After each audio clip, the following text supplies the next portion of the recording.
One assassination changed the war. Reinhard Heydrich, the butcher of Prague, wasn't just another Nazi.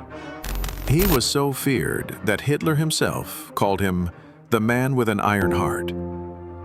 Imagine this: one grenade in Prague, 1942, sent shockwaves through an entire continent. Tonight, you'll trace his meteoric rise from failed naval officer to mastermind of the Holocaust. You'll see how he ruled with terror, why even Nazis trembled around him, and how his death triggered one of the cruelest reprisals in Europe. The deeper you go, the darker it gets. Here's a question. If killing one man can reshape history, who alive today holds that kind of power? Drop your thoughts below. I'll be scanning the comments for the sharpest takes. How does rejection twist a man's destiny? Heydrich dreamed of being a naval officer, but a scandal ended that path. Humiliated, he turned bitterness into ambition, searching for someone who would value his ruthless discipline. The Nazi Party provided that chance. Real-world truth. Many dictators' lieutenants aren't born monsters. They're forged through rejection and resentment. Here's the takeaway. Be wary when bitterness fuels ambition, because unresolved humiliation can metastasize into cruelty. Two paths. One rejection, either resilience or revenge. And Heydrich chose revenge. In just a few years, Heydrich went from obscurity to one of the Reich's most feared men. He built the Nazi intelligence network, mastering blackmail and manipulation. His gift? Cold precision. Real-world impact? Efficient systems without ethics become weapons, not tools. That's a chilling lesson for modern institutions. Efficiency without conscience equals destruction. Here's the actionable takeaway. Don't measure leaders by speed or results alone. Measure them by the values guiding their decisions. Two facts, one punch. Heydrich's efficiency built the machine. His ruthlessness oiled it. That's how he rose. Imagine living in a city where every knock on the door could mean disappearance. That was Prague under Heydrich.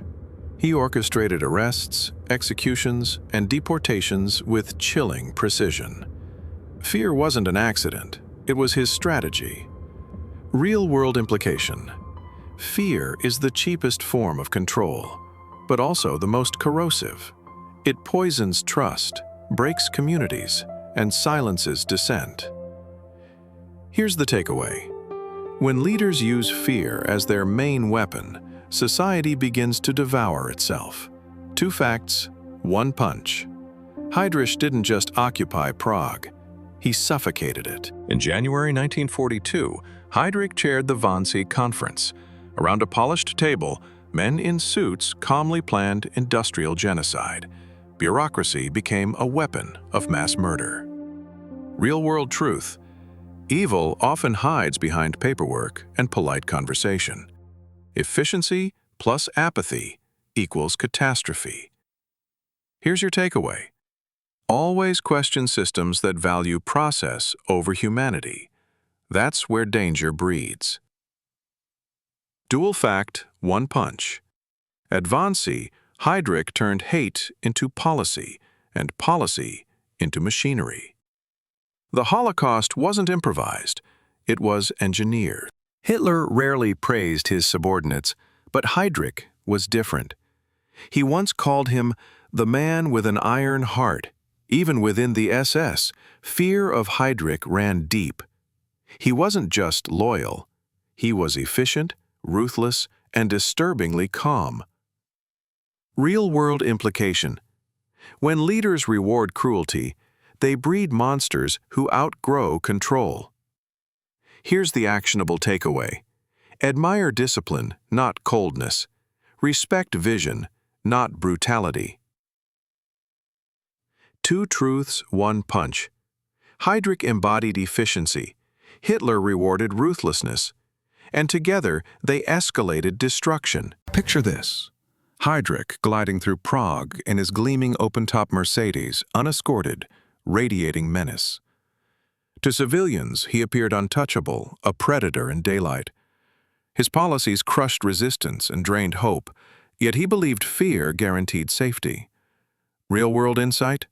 Arrogance blinds the powerful, making them vulnerable.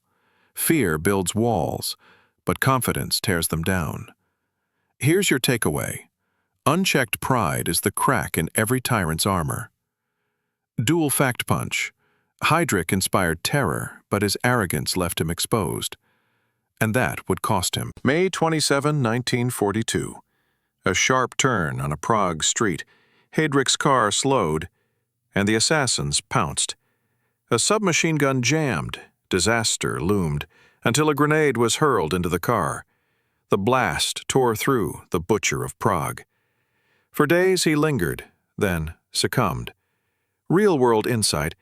History turns not only on grand battles, but on fragile moments where luck decides. The lesson? Always prepare, but accept that chance plays its hand. Dual fact punch. One jammed gun, one thrown grenade, one fallen tyrant. One man's death, thousands condemned. In retaliation for Heydrich's assassination, the Nazis unleashed pure terror. Entire villages were burned, most infamously Löditz, where every man was executed, women deported, and children murdered. The goal wasn't justice, it was a message carved in blood. Defiance will cost everything. Real-world insight. When power feels threatened, it often lashes out hardest against the innocent. The takeaway: tyranny feeds on collective punishment. Dual fact punch. Heydrich died, Löditz vanished, and history recorded the price. If stories like this grip you, don't just watch. Join the mission. Hit subscribe. Share this with someone who loves history, and stay tuned, because the darkest pages of the past still hold lessons we can't afford to forget. Without Heydrich, the Holocaust might have unfolded slower or in different form. He wasn't just an executor, he was the architect of logistics, the man who streamlined murder into a process. Real-world implication. Systems built for efficiency can amplify evil when morality is absent. Lesson? Always ask not only what a system achieves, but how. Two truths, one punch.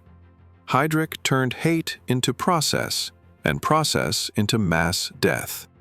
Efficiency without ethics is lethal. Heydrich's death left Heinrich Himmler scrambling. Even within the SS, no one matched his ruthless clarity or organizational brilliance. Replacements stumbled. The machines slowed. That vacuum revealed something terrifying. Sometimes the loss of one man shifts an entire empire's rhythm. Real-world insight. Organizations built on one person's talents, however dark, become fragile when that person falls. Takeaway? Build systems that outlast individuals, not systems enslaved by them. Dual fact punch. Heydrich's death weakened Nazi efficiency, but his legacy of terror remained. When Heydrich died, the Nazis turned his funeral into theater. Black banners draped Berlin, orchestras played somber marches, and radio broadcasts glorified him as a fallen hero. The assassins didn't escape. Tracked to a Prague church, they faced hundreds of Nazi troops. Grenades exploded, bullets rained, but they held out for hours in a desperate firefight. When capture loomed, they chose death, cyanide and bullets over surrender. Real-world truth?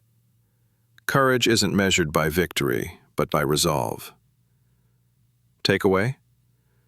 Sometimes resistance means standing even when defeat is certain. Dual fact punch. Heydrich died by ambush, his killers by defiance. Both became legend. Löditz wasn't just destroyed, it was erased. Maps deleted it, records struck it out. Even the cemetery flattened. Hitler wanted the world to forget, but instead Löditz became immortal. Rebuilt after the war, it now stands as a memorial to vengeance's cost. Real-world implication. Attempts to erase memory often backfire, cementing it instead. Lesson: remembering tragedy protects against repetition. Dual fact punch. Nazis tried to wipe Lidice away, history carved it forever. Silence failed. What happens when your father is history's butcher? Heydrich's widow defended his reputation until her death, denying his crimes. His son lived in the shadow of denial, struggling with identity tied to atrocity. Generational scars don't vanish, they mutate. Real-world insight: families inherit more than wealth. They inherit legacies, both light and dark. Takeaway: the past doesn't fade just because we refuse to face it. Dual fact punch. Heydrich left no empire, only a family shackled to his name. Shadows linger. Heydrich proved that power without restraint corrodes everything it touches. His efficiency impressed even Hitler, but without ethics, it became destruction. Real-world implication: leadership measured only by results is dangerous, because results without conscience can be catastrophic. Lesson: anchor authority in values, not just performance. Dual fact punch. Heydrich's discipline inspired fear. His efficiency fueled genocide. That's the cost of unchecked power. Look closely, and Heydrich's playbook feels eerily familiar. Centralized fear, controlled information, ruthless oppression. These aren't relics. They're tactics alive today. Authoritarian regimes echo his strategies, with new technology amplifying old methods. Real-world warning: history doesn't repeat word for word, but it rhymes loudly. Takeaway: guard freedom by challenging propaganda, protecting transparency, and resisting fear-driven control. Dual fact punch. Heydrich's methods didn't die with him. They resurfaced, modernized, and multiplied. Vigilance matters. Reinhard Heydrich believed himself untouchable. Open car, no guards, supreme arrogance. Yet one grenade ended him. The irony? His efficiency created genocide, and his death triggered massacre. He was both architect and victim of brutality. Real-world lesson: even the most feared figures are undone by their blind spots. Takeaway: tyranny always carries the seed of its own downfall. Dual fact punch. Heydrich built terror, but terror consumed him. Paradox defined his legacy. Heydrich rose as the sharpest blade in Hitler's arsenal, feared even among Nazis. He embodied ruthless efficiency, yet fell to the courage of ordinary men who refused to yield. His story proves two things: no tyrant is invincible, but resisting them carries an unbearable price. From the erased village of Lidice to the echoes in today's authoritarian regimes, his legacy reminds us why memory matters. And next time, we'll explore another figure whose shadow still stains our world. History doesn't rest. It waits to be remembered. This is not professional advice. Consult a qualified expert as needed.